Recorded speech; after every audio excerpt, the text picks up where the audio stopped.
Ramya hostel में रहने वाली सबसे शरारती लड़की थी। वैसे तो वो पढ़ाई में बहुत अव्वल थी, पर यह सब भी उसकी दिमाग की चालाकी थी। हॉस्टल की बहुत सारी लड़कियां उससे परेशान रहती थी।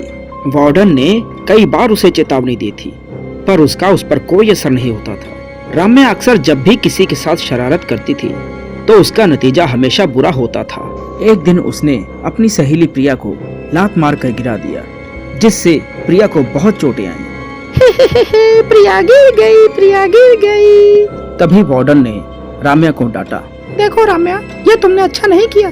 देखो प्रिया को कितनी चोट आई है। लेकिन राम्या पर इसका कोई असर नहीं हुआ।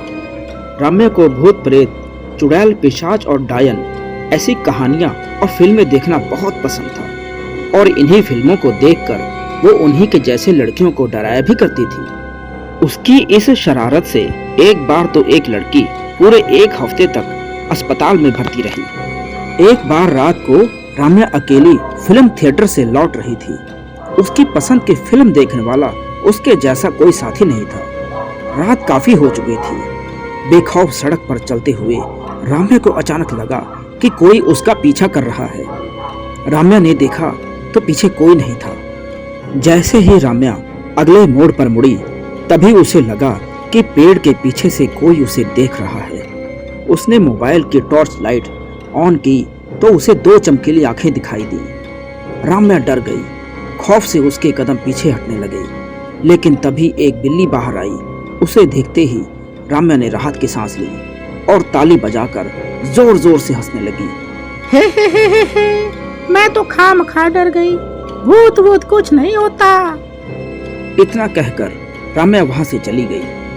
लेकिन उसके जाने के बाद पेड़ से खून की बूंद टपकी और उस बिल्ली पर गिर पड़ी। बिल्ली बुरी तरह छटपटा कर मर गई। उसका सारा मांस जलने लगा। उन दो चमकीली हरी आंखों ने एकदम से अपना रंग बदल दिया। बिल्ली खड़ी हुई और राम्या के पीछे पीछे चलने लगी। जब राम्या हॉस्टल पहुंची तो उसने देखा कि हॉस्टल की लाइट गई हुई है। सब तरफ अंधेरा छाया हुआ है। राम्या मोबाइल की टॉर्च लाइट से सीढ़ियां चढ़ते हुए अपने रूम तक पहुंची।